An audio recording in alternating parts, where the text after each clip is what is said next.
இன்னைக்கு காலமே மங்களகரமாக அமோகமாக ஆரம்பிச்சிருக்குதுங்க என் வாழ்க்கை. என்னன்னு கேட்குறீங்களா? இந்த குரங்கு குட்டிங்க வந்து தண்ணியை திறந்து விட்டுட்டு போயிருக்குது பாருங்கள்.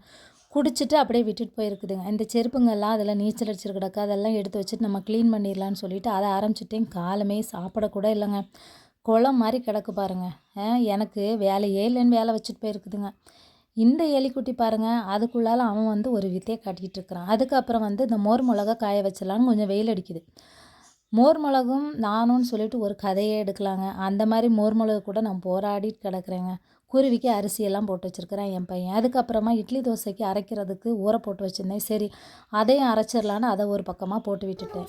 இப்போ சாணம் இருந்துடா வச்சிரு. அது பாவண்டா, குடலெல்லாம் பிதிங்கிட்டா பாதி குடல் இங்கே கிடக்கு. நான் எதுக்கு திடீர்னு இவ்வளோ டென்ஷன் ஆகுறேன்னு தானே பார்க்குறீங்க? வாங்க என்னன்னு சொல்கிறேன், அதுக்கு என்ன காரணம்னு. இங்கே பாருங்க, இங்கே பாருங்க. இது அவள் ஒட்டு போட்டு வச்சுருக்கா. ஆப்ரேஷன் நடத்தியிருக்கிறா அவள்.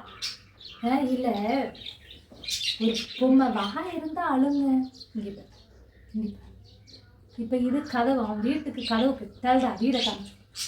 சரி, இந்த வீட்டுக்கு இது கதவாமா, இது கதவாம், இப்படி வைக்கணுமா?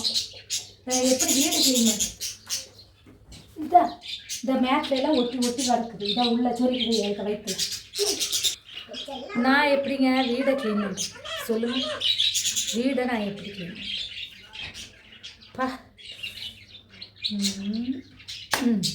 ஸ்டார்ட் பண்ணுவோம். எப்படி இருந்தாலும் இந்த வேலையெல்லாம் நான் தாங்க செய்யணும். இதுலேருந்து எஸ்கேப் ஆக வாய்ப்பே இல்லை. அதனால் வேலை செய்ய ஆரம்பித்தாச்சு. முதல்ல குருவிங்களுக்கு சாப்பாடு வைக்கலான்னு வந்துட்டேங்க. அதை ஒரே பதறாக இருந்தால் அதெல்லாம் ஊதி விட்டுட்டு அதுங்களுக்கு தினை வச்சுட்டு, அப்புறம் பார்த்தா தண்ணியில் கக்கா பையி குப்பையை தூக்கி போட்டு வச்சுருக்குது குடிக்கிறதுக்கு வச்சா. அதையும் கொண்டு தூர போட்டுட்டு பழைய கான் இருந்தால் அதையும் எடுத்துகிட்டு புதுசாக ஒரு கான் வச்சாச்சு. கான் நல்லா சாப்பிடுதுங்க. அது முதல்ல அந்த நீல கலர் குருவி தாங்க வந்து உட்காந்து சாப்பிடும். அவ்வளோ வெறி மாப்பிள்ளைக்கு. அப்புறம் பார்த்தா 3 பேரும் உட்காந்து பார்க்குறேன். இவர் ஆவுனா கூண்டுக்கு அந்த பானைக்குள்ளே போய் உக்காந்துட்டு குறுகுறுன்னு பார்க்குறதுங்க. இங்கே பாருங்கள், கார் வண்டியெல்லாம் ஜூன்லேருந்து இந்த கார்லேயும் பஸ்ஸுலேயும் தான் இவனை ஸ்கூலுக்கு அனுப்புகிறேங்க என் பையனை. அந்த மாதிரி பண்ணுறான். இங்கே பாருங்கள் எங்கே இருக்கிறான் பாருங்கள். இது அவனுங்க வீடாமா. வீட்டுக்குள்ளே உக்காந்துட்ருக்குறேன். கதவை பாருங்கள், கதவை அழுதுட்டு உக்காந்துட்ருக்குதுங்க. இது இன்னொரு ரூமுங்க. இங்கே வந்தால் இதுதான் அவனுக்கு அடுக்கலை. இதை அந்த கொஞ்சம் சிரட்டையெல்லாம் வச்சுருக்கிறான் பாருங்கள். இதெல்லாம் அவனுக்கு சமையலறை. இது பாருங்கள், இந்த செம்பருத்தி இலை அழுக்கி போய் கிடக்கு. நானும் 2 நாள் இந்த பக்கம் வந்து க்ளீன் பண்ணவே இல்லைங்க. இது வந்து டைனிங் டேபிள் பாத்திரங்கள். இது வந்து அவள் வச்சுருக்குறா இந்த டப்பாவில் கொஞ்சம்.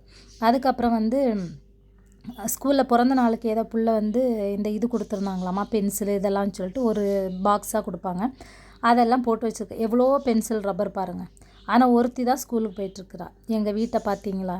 இதை என்னங்க பண்ணுறது? பார்த்து அழுங்கி ஒட்டி போய் கிடக்குதுங்க. கிள்ளுன்னு இருக்குது. அதையும் எடுத்து க்ளீன் பண்ணியாச்சுங்க. என்ன பண்ணுறது, நிலைமை இதான். இந்த இதை க்ளீன் பண்ணியாச்சு. இந்த பக்கம் வந்தால் இதெல்லாம் ஃபுல்லாக ஏபிசிடி. இதையும் எடுத்து ஒரு டப்பாவில் போட்டு வச்சிடலாம் அப்படின்னு சொல்லிட்டு வச்சுட்டேங்க. செல்ஃபு இருக்கவே இருக்குது, குப்பையாக தாங்க அடையுது. என்ன இருக்குன்னே தெரியல. ஆனால் எல்லா செல்ஃபுமே நல்லா நிறைஞ்சு மங்களகரமாக இருக்குதுங்க. இங்கே பார்த்தா இதெல்லாம் என் வாழ்க்கையில் க்ளீன் பண்ணவே முடியாதுங்க. ஒருக்கா எங்கள் சித்தி வந்த டைமில் க்ளீன் பண்ணி தந்துட்டு போனாங்க. இந்த செல்ஃபி நீ நாளைக்கு பார்த்துக்கலான்னு விட்டாச்சு. எனக்கு ஒரே பசி. தின்னுட்டு அடுத்த வேலையை பார்ப்போம். நீங்கள் பாருங்கள், நான் எவ்வளோ தான் க்ளீன் பண்ணாலும் இப்படி தான் பண்ணுறாங்க. இது மட்டும் கொஞ்சம் பரவாயில்லாமல் அப்படியே இருக்குது. இதில் அவங்களுக்கு ஒரு பொருளும் தேவையில்லை, அதனால் அப்படியே இருக்குது. டயர்டாயிட்டு ஒரு டம்ளர் பாலை எடுத்துகிட்டு வந்துட்டேங்க. எங்கள் வீட்டில் நான் செய்கிற வேலைக்கு இந்த 1 டம்ளர் பாலெல்லாம் பத்தவே பத்தாதுங்க. சரி இருந்தாலும் என் மன திருப்திக்காக அந்த 1 டம்ளர் பாலை குடிச்சாச்சுங்க. அதுக்கப்புறம் குளிச்சுட்டு வந்துட்டேன். என்னடா தலைக்கு குளிக்கலையேன்னு பார்க்குறீங்களா? இந்த ஊரில் வந்து டெய்லி தலைக்கு குளிக்க முடியாதுங்க. ஒரு நாள் தலைக்கு ஒரு நாள் உடம்புக்கு, அந்த மாதிரி தான் நம்ம குளிக்க முடியும். குளிக்க போகும்போது இவனுக்கு லேப்டாப்பை கொடுத்து போயிட்டேங்க. இல்லைன்னா எங்கேயாவது ஏறி விழுந்து வாரிட்டு கிடப்பான். இதுனா அவன் பாட்டில் அங்கேயே உக்காந்துருவான். அதான் அப்புறம் வந்து குழம்பெல்லாம் சுட வைக்க வந்துட்டேங்க. காலமே வைக்கிறதில்ல, சில்லுன்னு போய் கிடக்கும். நம்ம கீழே ப்ளைன்ஸ் மாதிரி இங்கெல்லாம் நம்ம அப்படியே சாப்பிட முடியாது. கொஞ்சம் சுட வச்சு தான் சாப்பிட முடியும். அதுக்கப்புறம் நேத்திக்குள்ளே சிக்கன் கொஞ்சமாக இருந்துச்சு, அதை பொரித்து சாப்பிட்றலாம் அப்படின்னு. ஏன்னா சிக்கனு மீன் இதெல்லாம் இருந்துச்சுன்னா அதை சாப்பிடாமல் நிம்மதியே இருக்கிறது இல்லைங்க. அதனால இன்றைக்கி என்ன சாப்பாடுன்னு பார்க்கலாம் வாங்க.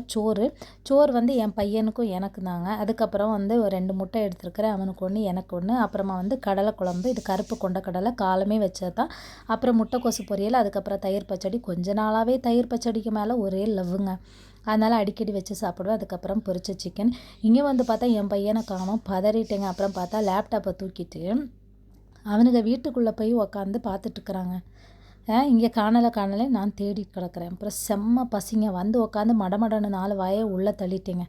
அப்போ தான் அந்த பசி அடங்கும்போது தான் கொஞ்சம் அப்படியே திருப்தியாக இருக்கும். அவனை சாப்பிட கூப்பிட்டா வராமல் ஆடிட்டு கிடக்குறான். அவனுக்கு கொடுத்தாச்சுங்க. அவ்வளோதான் ஒரு சின்ன விலாக். வீடியோ பிடிச்சிருந்தா லைக் பண்ணுங்கள். தேங்க்யூ.